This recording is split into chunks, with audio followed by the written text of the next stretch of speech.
vou abrir o Evangelho. Capítulo do Evangelho é o 27. Pedi e obtereis. Item 4. É um comentário do companheiro Allan Kardec. As qualidades da prece. As qualidades da prece são claramente definidas por Jesus. Quando orardes, disse ele, não vos coloqueis em evidência, mas orai em segredo. Não vos preocupeis em orar muito, porque não é pela quantidade de palavras que sereis atendidos, mas pela sua sinceridade. Antes de orar, se tendes qualquer coisa contra alguém, perdoai-o, porque a prece não poderá ser agradável a Deus se não partir de um coração purificado de todo sentimento contrário à caridade. Orai, enfim, com humildade, como publicano, e não com orgulho, como um fariseu. Examinai vossos defeitos e não vossas qualidades. Vos comparardes aos outros, procurai o que há de mal em vós. Vamos fazer então a nossa prece para a gente começar o nosso estudo, né? Meus irmãos, vamos então unir nossos pensamentos, já que estamos aqui reunidos em nome de Jesus, em nome de Deus, para o nosso estudo, né? Graças a Deus. Jesus amado, nós estamos aqui, Senhor, reunidos em Teu nome, para mais uma noite, Senhor, mais um estudo sobre a doutrina dos Espíritos. Estudamos, Senhor, as obras do nosso irmão André Luiz. Te pedimos, Jesus, querido, que abençoe, Senhor, a nossa reunião. Permita, Jesus, aos benfeitores espirituais estarem conosco, nos ajudando no desenvolvimento do assunto, facilitando, Senhor, o nosso entendimento, o nosso raciocínio, para que aproveitemos, Senhor, este momento de estudo, dessa convivência eterna, esse contato amoroso, Senhor, buscando estar sempre contigo, buscando estar dizendo presente ao teu chamamento, mas sobretudo, Senhor, que nós estejamos assim pacificados e harmonizados para que aproveitemos, Senhor, cada minuto, Senhor, cada instante em que nos reunimos em teu nome. Assim, Jesus, que nós te pedimos, abençoa a nossa mão, dá-nos assim, Senhor, em nome da espiritualidade benfeitora e amiga, em nome de André Luiz, em nome de Caio Brachuto, mas sobretudo, Senhor, em nome de Deus, a permissão para que iniciemos de nossa parte o nosso estudo da noite de hoje. Graças a Deus. Então, capítulo 36, Corações Renovados. Eu estava falando, esse livro é maravilhoso, né, meus irmãos? Esse livro, nós que estamos espíritos, boa noite, Rogério, bem-vindo. E temos, como fala Antonina para nós, né, nesse capítulo. Temos uma leitura do Evangelho segundo o Espiritismo, né? Nós somos cristãos e somos reencarnacionistas, né? Essa é um dos pilares da doutrina dos Espíritos, é a pluralidade das existências. E estamos vendo, então, agora estamos chegando ao final, faltam só, além de hoje, mais 4, né? O 37, mais 4 capítulos. Estamos vendo aí, né? A misericórdia divina nos possibilitando, no retorno à vida corpórea, né? Podemos trabalhar assim as nossas responsabilidades. E esse livro, então, ele traz muito na mente o estudo que fizemos do Encontro do Céu e Inferno. Já disse aqui da outra vez que fiz o estudo, umas 3 semanas atrás, né? Como é que esse encontro foi rico para a gente tirar essa questão do sentimento de culpa que é milenária em nós e trabalharmos já o foco da responsabilidade, né, dos nossos atos, da misericórdia divina que nos possibilita a quitação para com a lei. Boa noite, Marta, bem-vinda. E essa lição de hoje fala isso, né? Vamos ver então, vamos ver o finzinho da lição passada, que foi Vânia que fez o estudo, né? Do capítulo 35, quando nosso amigo Silva vai, né, por inspiração assim, né, inspiração dos benfeitores espirituais, buscar Antonina para uma conversa fraterna. Então, num atendimento fraterno, né, Antonina vai e ajuda o Mário, né, a pensar. sair daquele atavismo, daquele preconceito, né? Dos nossos imediatismos, a visão que temos, né? Do mundo, do berço ao túmulo, né? E mostrando para ele que a misericórdia divina está possibilitando, né? A quitação para com a lei, né? Então ela conversa com ele e ela lembra ele, né? Da questão que não nos falta coragem para assumirmos a nossa responsabilidade. O que nos falta é humildade. Essa frase é belíssima, né? Já a última página do capítulo anterior.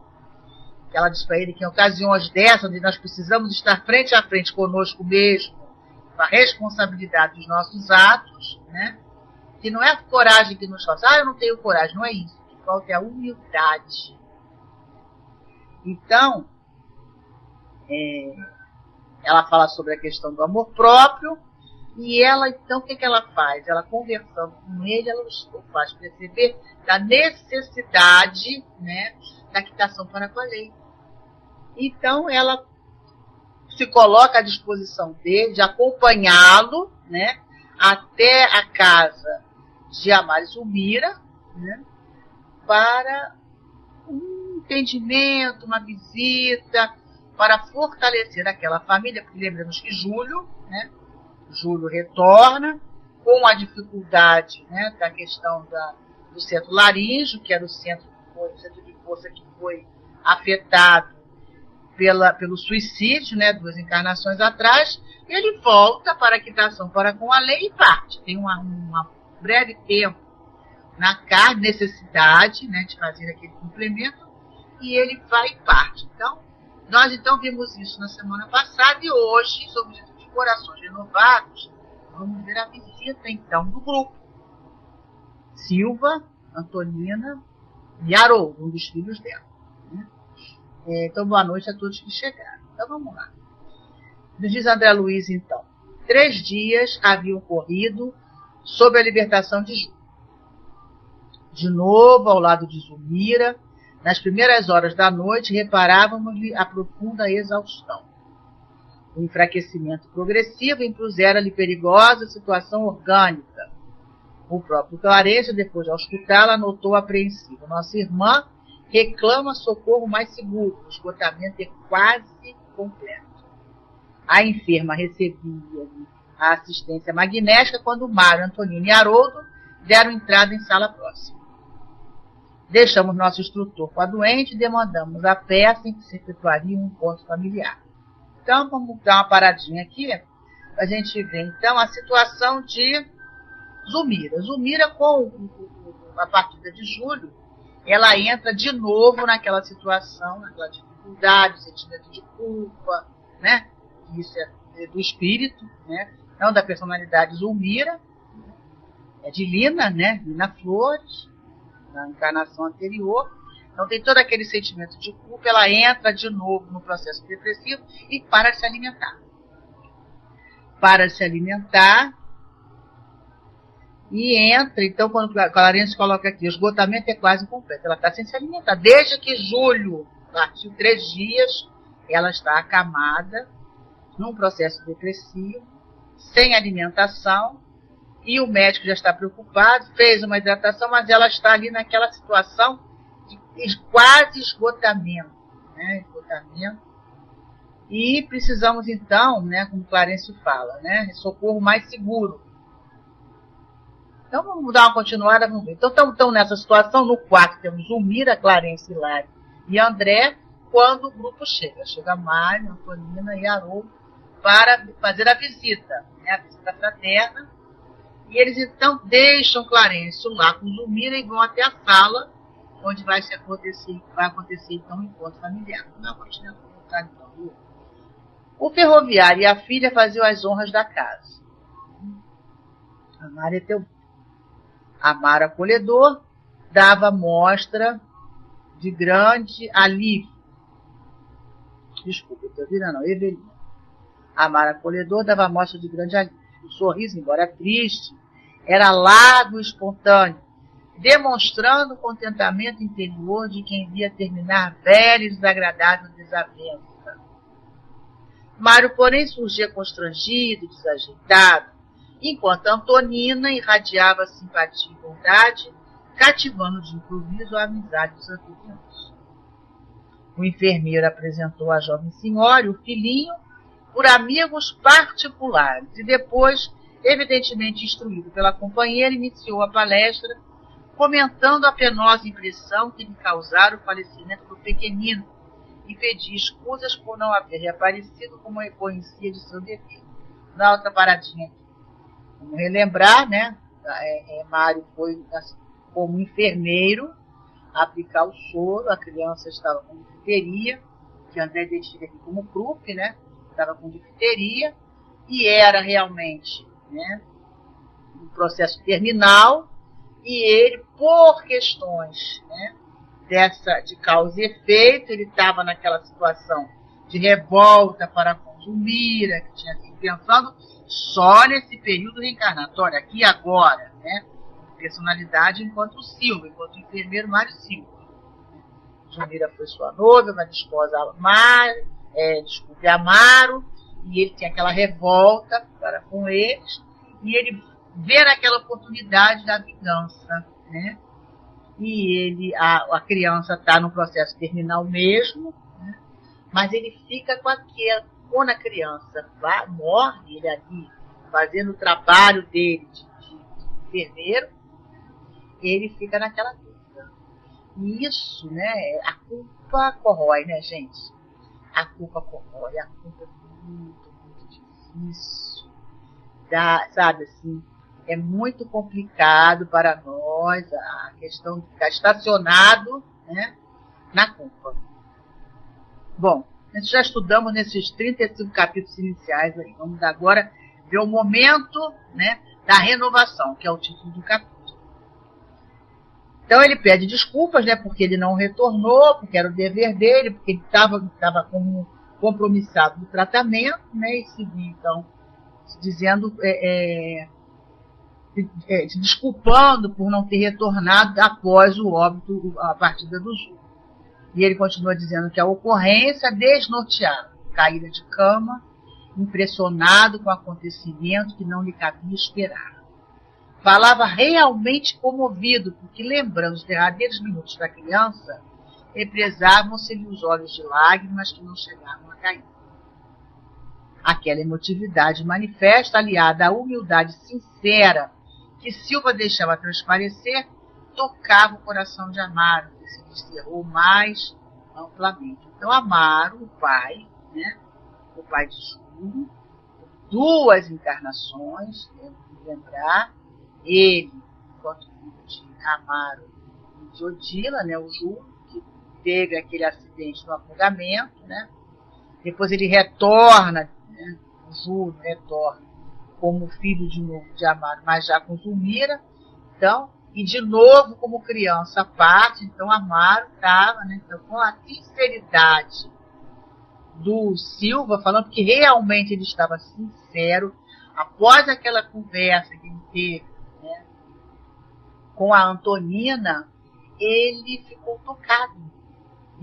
A Antonina, a conversa dos dois, e também o compromisso do passado entre eles, né, ele fica sensibilizado para buscar, né, a convivência com Amaro e Zulmira para o resgate mesmo, né, porque esse era o planejamento. Para isso o grupo foi colocado, né, na proximidade, né, e não adianta, né, a gente sabe, né, que o planejamento divino ele é perfeito, né, é perfeito. Então, nós às vezes fazemos pelo nosso livre-arbítrio, né, pelas nossas escolhas equivocadas, mas a gente tem todas as oportunidades para nos resgatar para com a lei, pela nossa responsabilidade, pelas desavenças do passado, pelo descumprimento da lei, né? Nós vamos, boa noite, Elisa, bem-vinda. Nós vamos ter nossas oportunidades. Então, está acontecendo aí para esse grupo, com esse foco, com Esse trabalho que foi desencadeado pela prece de Evelina, vamos lembrar lá no início do livro, Evelina faz uma prece pedindo à sua mãezinha, que ela entendia que a mãezinha, que era Odila, que ajudasse, né, com relação à madrasta. E a partir dessa prece, e que todo esse trabalho foi desencadeado, Clarencio, André, Hilário, tudo isso. Então, esse grupo ali, né, Zulmira, Amaro, Antonina, Mário Esteves, Leonardo, que já foi socorrido, que estava desencarnado, né? Tudo isso nesse grupo. Então, esse trabalho está sendo feito aqui para essa renovação do grupo. Teve toda aquela história, né, na ocasião da Guerra do Paraguai, né? E hoje está tendo a oportunidade desse reencontro. Hoje, aqui no livro se passa no século passado, na primeira metade, o reencontro para quê? Para a renovação, né, na convivência, ou pelo menos na aceitação do amar ao próximo como a si mesmo. Então, eles estão tendo essa oportunidade. Tudo a partir da prece, né? A prece de Evelina. No Evangelho que abrimos, né, para esse estudo, foi justamente as qualidades da prece, né? Um acaso não existe. Para a gente poder fechar o nosso raciocínio, o Evangelho está dentro dessa motivação a partir da prece. Como orar, né? Então vamos continuar aqui o nosso estudo. Então, lembrando, então, essa oportunidade da renovação na convivência. Então, é necessário que haja esse ajustamento, e para isso, Antonina, né, já mais fortalecida, Antonina, Lola, né, na encarnação anterior, mais fortalecida no propósito do resgate, né, do arrependimento, vamos lembrar, arrependimento, expiação, reparação. Então, profundamente arrependida, ela já está, né, fortalecida na doutrina dos espíritos para ajudar aí o companheiro do passado, né, infrator junto com ela, com a lei de Deus, para essa renovação. E a partir daí, então, aproveitar bastante a encarnação, né? Então, vamos lá.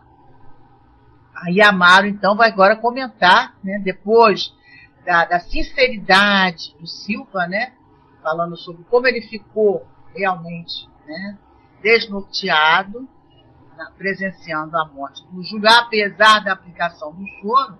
Aí Amaro fala o seguinte: olha, percebi disso dono da casa a dor que o envolveu no momento justo em que o nosso anjinho era arrebatado pelos anjos. Sua aflição me comoveu muito, não só pelo devotamento do profissional que nos assistia, mas também pela afetividade pura do amigo que há tanto tempo se distanciara de nossos olhos. Porque os dois tinham aqueles encontros, né, em desdobramento pelo sono, aquela, né, o Amaro sempre, né, buscando mostrar para o amigo o arrependimento sincero que ele tinha tido, né, as situações dele enquanto Armando, que não respeitou a casa do companheiro, né, nem o Júlio, né, na época que eram companheiros lá da guerra, brasileiros lá no Paraguai na guerra, né. Então, mas ele sinceramente arrependido, então ele trata mesmo, né, do amigo que distanciou dos nossos olhos. Ele já sabendo da situação, né, e ele percebe, na hora que o Silva aplica o soro, Amaro, então, fala isso, né, que percebeu justamente esse conflito íntimo do profissional, né, com o homem, um homem revoltado, um homem que até pensou, né, em se aproveitar da situação para a vingança. A vingança, mas na encarnação atual, contra Zulmira e Amaro com o filhinho adoentado. Então, houve aquele conflito íntimo, né, da alma para consigo mesmo, e o Amaro percebe. Aí continua do André para nós. A generosidade do ex-rival, por sua vez, influenciava o enfermeiro de modo decisivo. As vibrações de afabilidade e carinho que se desprendiam do apontamento afetuoso modificavam-lhe o íntimo. Olha a importância, gente, daquilo que produzimos, da matéria mental que nós produzimos e irradiamos para o nosso próximo. Né? Isso que André coloca aqui. A matéria mental produzida por Amaro, direcionada, né, para Silva, a afetividade, a generosidade, né, influenciava o Silva de modo decisivo. Eram vibrações de afabilidade e carinho. Isso chegou o quê? Chegou até o Silva e modificou o íntimo. Recebeu aquela vibração, recebeu aquele pensamento de amor, né, de amor ao próximo, né, e isso fez com que ele ficasse o quê? Modificado, renovado. Então, o trabalho de Antonina na véspera. Agora, essa recepção toda de Amaro, né? É um trabalho feito pela espiritualidade, para que a renovação, para que o aproveitamento da reencarnação, de todo esse projeto, todo esse planejamento feito, para que o grupo, né, se reabilite, começa agora a dar frutos. Né? Vamos dar uma continuada aqui. Mário passou a sentir balsamizante desafio. É como um tratamento mesmo, um balsâmico, né? Um fluido, quer dizer, uma energia, uma onda, né, emitida por Amaro, que chega até Silva e faz com que ele se renove, se hidrate, se recupere. E entre no processo de recuperação. Né? Então, até a matéria mental dele, que vai começar a partir daí, os pensamentos dele, que são devolvidos, já é um outro tipo, qualificado diferentemente. Então vamos lá. Enquanto Evelina, continua André, se afastava para atender a madrasta doente, reportou-se a tortura moral que o assaltara, assim que viu Júlio inerte, detendo-se na breve descrição do complexo de culpa que a cometera. Teria seguido com segurança a indicação do especialista? Enganar-se-ia, porventura, na dosagem da medicação? Na ligeira pausa que surgiu natural, Amaro tornou a palavra acrescentando concurso. Então, na verdade, né, ele ficou, olha o complexo de culpa. Por que ele ficou entre dois extremos, né? Ele seguiu mesmo a risca ali, né? O que o médico passou, ele fez, ele efetuou, né, a tarefa dele com precisão. Por um acaso ele errou alguma coisa, ele tinha a prescrição, mas ele errou na dosagem, a mais ou a menos, né? Alguma coisa. Então, ele trabalha aí, ele verbaliza aí a questão técnica, né? Não esquece a questão do homem, né? A mudança. Está falando assim, a dúvida dele em relação ao comportamento dele técnico, de enfermeiro. Aí Amaro, então, coloca para ele bondoso. Não havia motivo para tanta preocupação. Desde a primeira visita médica, compreendi que o nosso filhinho estava condenado. O soro foi o último recurso. Lembram lá atrás? O pediatra chega, examina a criança, aí sai para buscar um especialista.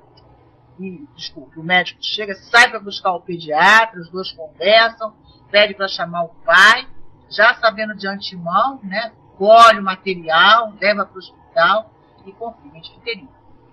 E aquela época, meus irmãos, era uma patologia muito grave. Atualmente as crianças tomam vacina lá, quando vai no posto de saúde tomar lá a vacinação obrigatória, né, faz parte da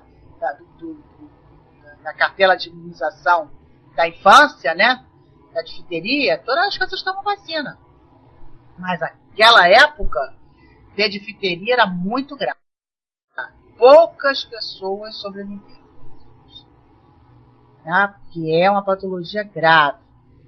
É uma infecção na garganta e há um fechamento das vias respiratórias e da infância, né, em crianças e jovens, né? E evoluía aquela época, né? Evoluía para óbito. Mas o que Amaro coloca aqui, né, é a questão do... Ele sabia, e nós sabemos, porque a André conta para nós, estamos estudando justamente, né, o que acontece aí do planejamento desse grupo de espíritos, que Júlio realmente reencarnou num curto período de vida orgânica, né, de corpo físico para curto período. Então Amaro coloca isso para nós, né, que desde a primeira visita médica ele compreendeu que o filho estava condenado, né, e o soro então teria sido o último recurso. Continua André então falando para nós com Amaro, e com dolorida resignação acentuou: não é a primeira vez que atravessa uma aprovação dessa ordem. Ele vai agora relembrar, né, o desencarne de Júlio, um afogado, né, a perda do caçula de meu primeiro matrimônio, estranhamente afogado numa de nossas raras excursões até a praia. Confesso que só me faltou enlouquecer.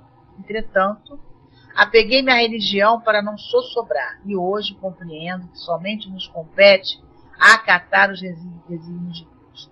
Não passamos de criaturas necessitadas de socorro divino a cada instante de nossa experiência humana. Então, Amaro coloca isso. Então, ele buscou a religião, né? No caso, ele buscou a religião católica, assim que ele vai falando, né? Mas a questão da resignação às coisas que nos acontecem, porque o que acontece conosco, principalmente nessas questões assim mais dolorosas, né? Mais principalmente de filhos, de pai, de mãe, essas coisas, doenças incuráveis. Isso realmente a gente tem que refletir, buscar na reflexão, entender o que Deus está querendo mostrar para nós. Né? Pedir aos bons espíritos que nos ajudem na reflexão, a nos mostrar para que isso está chegando para nós. O que está querendo mostrar? O que a vida está nos mostrando quando isso chega para nós? Refletir para aprender, né, a diferenciar o que é, né, tormento voluntário, né, que efetivamente é necessidade de reajuste, quitação para com a lei. O que estamos aprendendo com esse acontecimento que a vida está nos trazendo, está nos mostrando, ou está se apresentando para nós, né? O próprio Amaro fala aqui, por duas vezes, né, ele teve um filho, partiu na infância. E a vida está me mostrando. O que eu posso aprender, né, o significado dessa lição para mim. É isso que é importante para nós, né, que estamos estudando, somos estudantes de doutrina espírita, né, não somos estudiosos, somos estudantes de doutrina espírita, para aprender o que os espíritos falam para nós, a necessidade, né, da reflexão para o autoconhecimento, e para que nós possamos, então, a cada situação dessa, fechar esse ciclo e aprender. Nós somos estudantes, estamos aprendendo. E as nossas reencarnações, elas são educativas. Então, para que a lição seja realmente proveitosa, nós temos que aprender com ela. Né? Então, vamos aproveitar a lição, né, Lisa? Vamos aproveitar. Já que estamos aqui estudando doutrina espírita, vamos aproveitar para refletir com o nosso irmão André Luiz.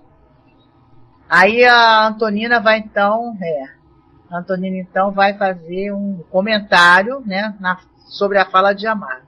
Sem dúvida, interferiu a Antonina otimista. Sem apoio espiritual, não avançaríamos um passo no terreno da verdadeira harmonia íntima. A Antonina agora fala do apoio dos bons espíritos, né?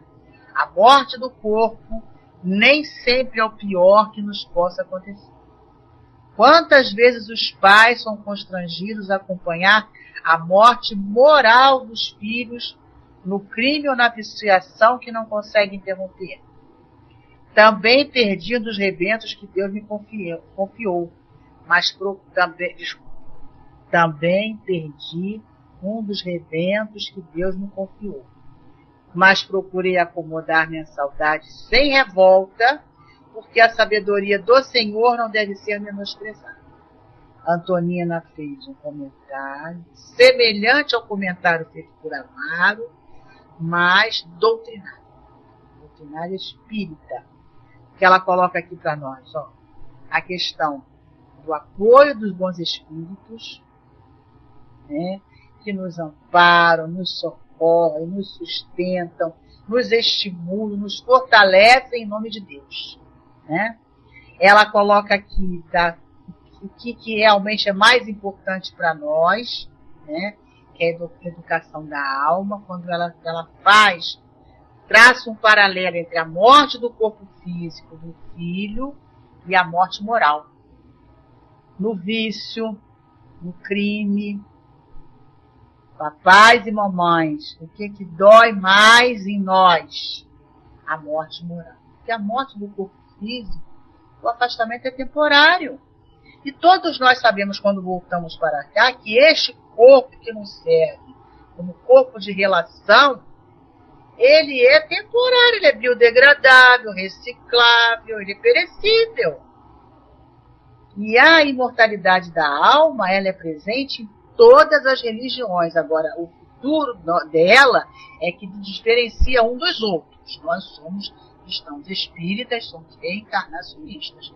Sabemos que Deus nos criou para a perfeição. A nossa evolução ela é permanente.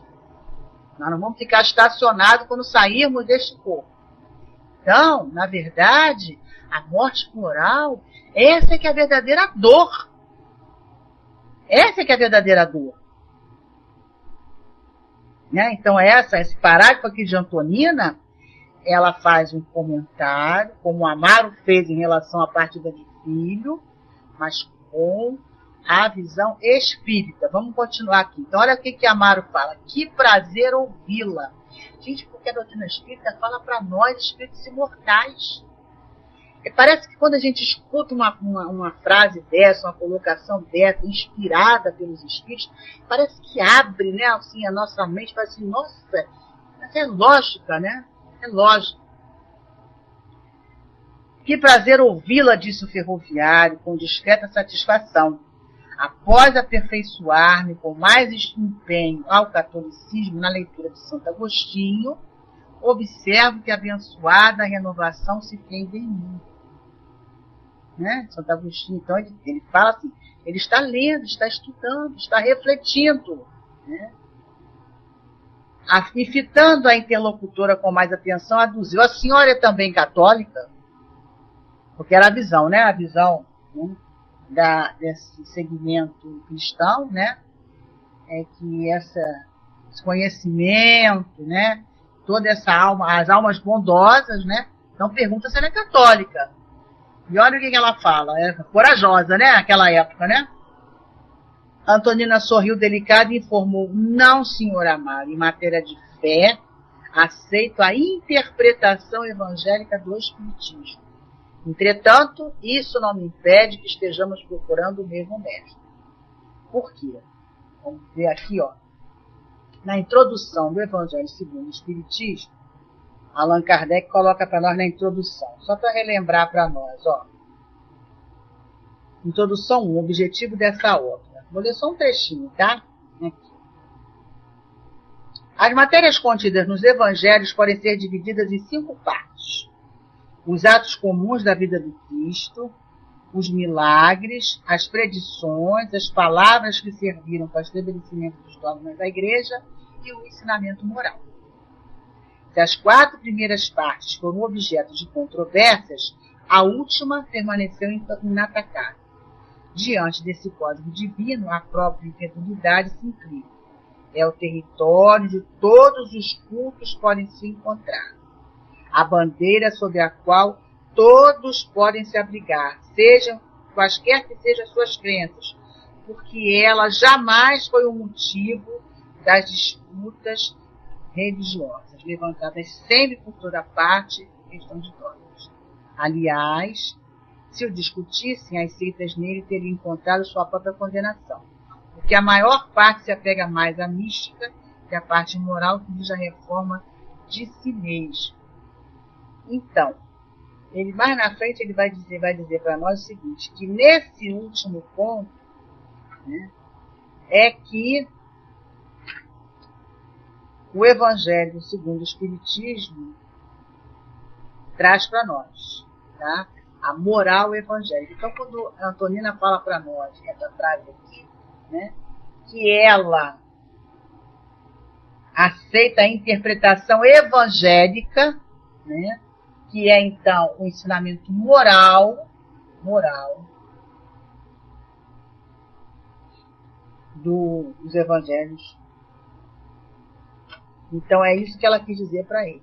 As outras 4 partes, a gente vê todas as religiões trabalhando, né? Trabalhando exaustivamente, buscando a interpretação das outras 4 partes, né? Que são os atos comuns da vida do Cristo, os milagres, tradições, as palavras que serviram para o estabelecimento dos dogmas da igreja. O ensinamento moral, ele é todo o Evangelho segundo o Espiritismo, só contém o ensinamento moral do Evangelho de São Jesus. Então, é isso que a Antonina fala para nós. Aí a Mara vai dizendo, sim, Jesus é o nosso porto, acentuou o anfitrião liberal. Não entendo a religião por elemento separatista. A senhora, na condição de espírita, e eu, na condição de católico, possuímos uma só linguagem na fé que nos identifica. Creio que a providência divina como o sol brilha para todos. Olha o entendimento que o nosso irmão tem, né? E vamos andar porque o relógio é implacável. É muita alegria sentir a nobreza d'alma, comentou Antonina entusiasta. Na essência, desejamos ser cristãos sinceros e a sua generosidade me permite entrever a beleza do Cristo nas vidas novas. Amaro não conseguiu responder. Por quê, meus irmãos? Porque chegou o médico. Eu vou dar uma andadinha um pouco na leitura, tá? Senão não vai dar tempo da gente fechar o estudo. Chegou o médico. O médico da família entrou para quê? Para visitar Zulmira, né? Vamos lembrar, a Clarence disse que ela estava no esgotamento quase completo, precisava de um socorro mais seguro. Então, o que o médico vai dizer aqui? Depois das saudações usuais, passou ao quarto da enferma. E porque o dono da casa se propusesse segui-lo, recomendou-lhe permanecer-se na sala com as visitas, de vez que tensionava submeter a doente a meticuloso exame, pretendendo ouvi-la a sós. O médico pede então que a Amado fique na sala com as visitas, que ele vai examinar Zulmira. Evelina veio ter conosco e, acompanhando o facultativo com o nosso olhar, vimos-no carinhosamente percebido por Clarence e Odila, que se nos mostraram a pouco. Então, eles estavam na sala, né? André e lá na sala, mas eles viram quando o médico foi até o quarto, que Clarence e Odila sorriram, estavam ali esperando mesmo o doutor, né?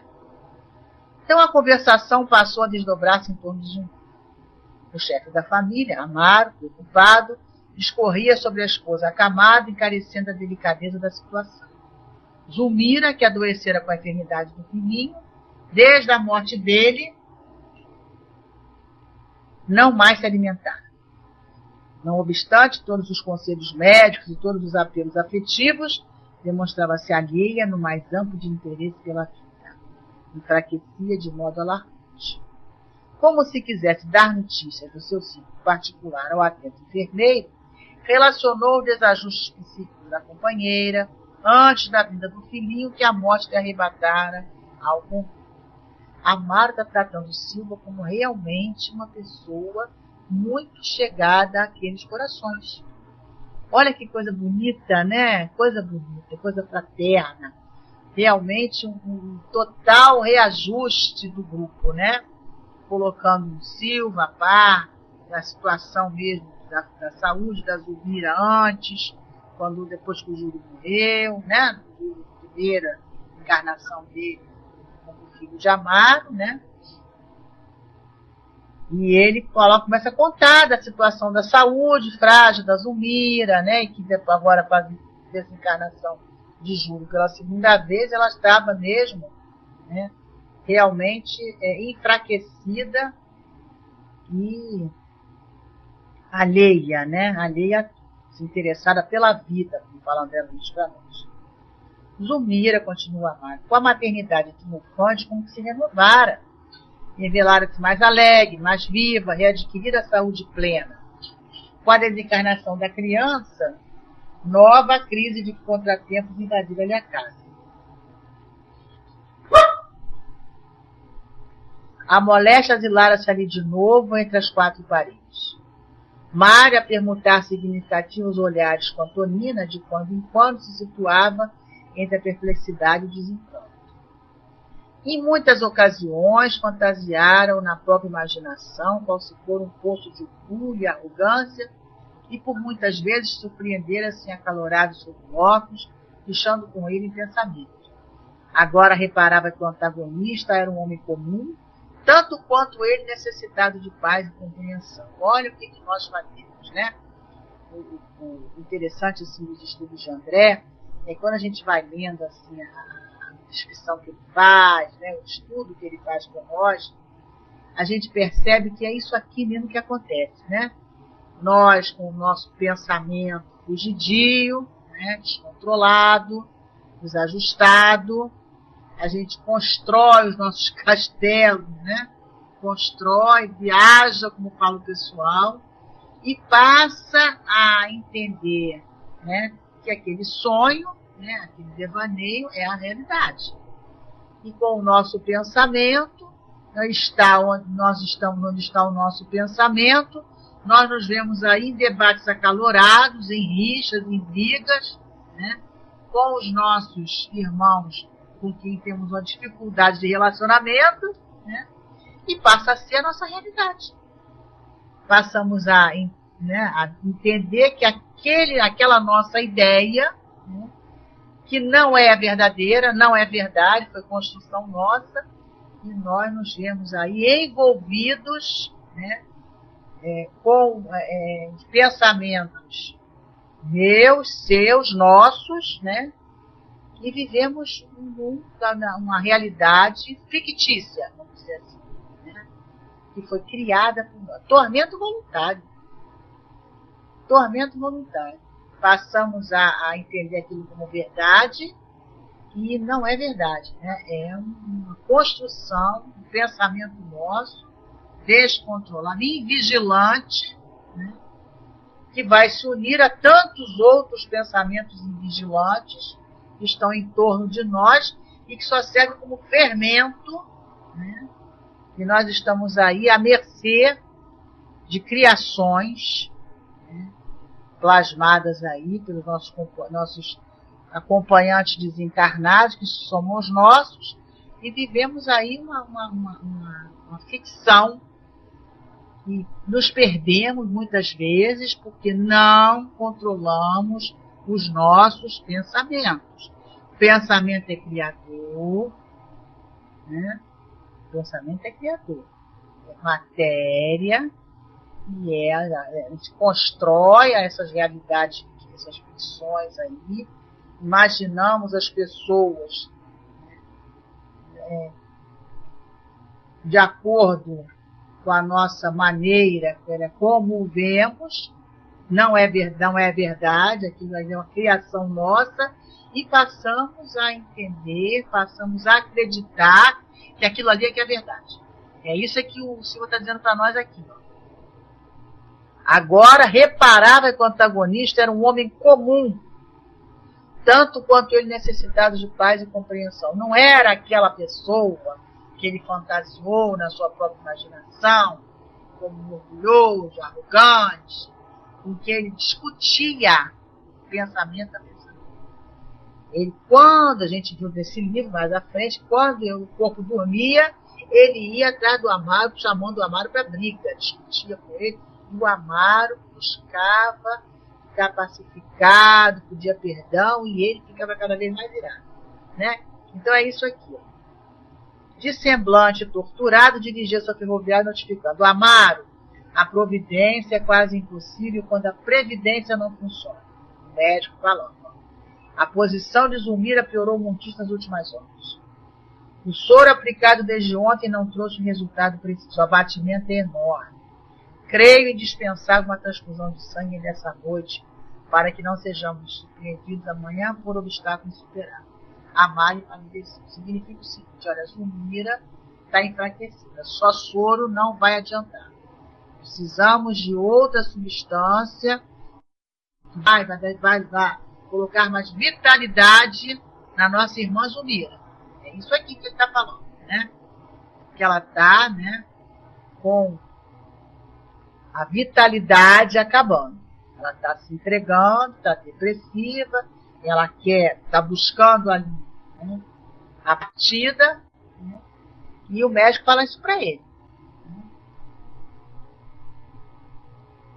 Antonina voltou-se em silêncio para Silva, como a dizer de coração para coração. Não hesite, é sua hora de ajudar. Aproveite a oportunidade. Olha que pensamento estimulante que a Antonina libera em direção a Amaro. Essa página aqui toda é só de pensamento, né? Mário, acanhado, levantou-se maquinalmente antes que Amaro desse qualquer referência ao assunto. Apresentou-se ao médico dizendo o seguinte: ele fala para o médico que ele é doador de sangue. Só pode confirmar isso lá com o seu colega pediatra. O senhor chamou aqui na época, quando ele chamou o pediatra para poder confirmar o diagnóstico do Júlio, lembra? É o médico com quem o Mário Silva trabalha. Pode confirmar com ele, eu sou doador lá no hospital, eu dou sangue no hospital que eu trabalho. E erguendo os olhos para o ex-rival, né, disse em voz quase suplicante: Amaro, permita-me, quero auxiliar de algum doente, afinal de contas, somos todos agora. Olha só. Olha que beleza, né, gente? Isso é tão bonito, sabia? Se a gente pudesse ter isso sempre, né? Então vamos ver aqui então o Mário saindo com o médico, né? Aí volta, transcorrido 1 hora, a câmara da enferma se iluminava mais intensamente para o serviço a fazer. Zulmira, então, reconhece Mário, mas está muito enfraquecida, prostrada mesmo, não consegue demonstrar, né? Priorizar nada, querer, se desprazer, se está feliz, se está triste, nada. Assumindo a direção da enfermagem, a jovem viúva parecia uma figura providencial. Então, a Antonina vai ajudar também. Ampara doente, auxiliou o clínico, né, cativando a gratidão dos novos amigos, ajudou a Evelina a fazer higiene da mãe, né, muito harmonizada com o grupo. Né. Realizada a transfusão, a enferma entrou na reação característica. Contudo, Silva fosse porque estivesse em si mesmo enfraquecido, ou porque a quantidade de sangue tivesse sido demasiada, passou a acusar profunda abatimento. Então, ó, ele estava mais fortalecido porque a consciência desanuviou tudo, gente. Porque se a lei de Deus está na consciência, as infrações, quando cometemos, né? Aonde é que vai ser o registro da infração? Na consciência. Então ele coloca aqui, ó. Suas próprias forças insufladas no campo orgânico da mulher que lhe fora bem amada, como que lhe favoreciam a ausência dos velhos pensamentos de mágoa que por tanto tempo tinha flagelado a vida íntima. Então, a doação de sangue, aí, na verdade, é a vitalidade orgânica, né? A vitalidade. Mas o mais importante nesse encontro aí, né, foram as energias que se renovaram. De Amaro em relação a Silva, aqui, quando ele abre o coração, o Silva recebe, né, se sente revigorado.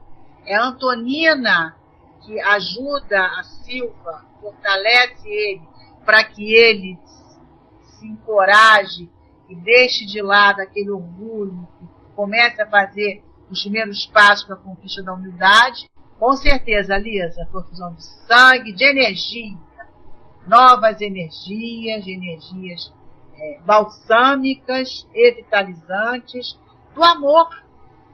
Porque é isso aí que acontece, né? Tá bom, meus filhos? É isso aí. Então, ó, beijo nos corações, obrigado aí. Ó. Lisa, levanta a mão, tô passando para você. Boa sorte aí, Lisa. Oi, gente. Tem o som? Estão ouvindo aí? Antes que caia de vez. A Canda, legal a Canda. Apesar de, no finalzinho, ainda bem que ficou pro final, esse som cai, vai e volta, né? Também, Neu, legal tu tá aqui. Tava com saudade de vê-lo. E é isso aí, né? O estudo foi muito bom hoje. Quer dizer, todo ele, né? A sequência. Mas aí já tá chegando no final, tá ficando mais gostoso ainda. E vamos à nossa prece, para encerrarmos.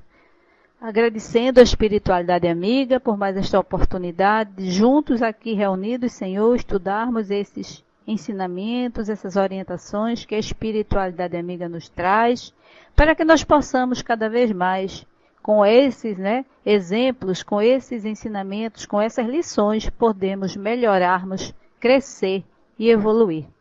É para isso que estamos aqui. A nossa evolução será esse processo todo, de uma transformação do que fomos para o que seremos. Com certeza, bem melhor. Que Jesus nos abençoe, nos envolva e que possamos ter uma noite tranquila e, ao repousarmos, nossos corpos espirituais continuarem nesses estudos junto com os amigos espirituais.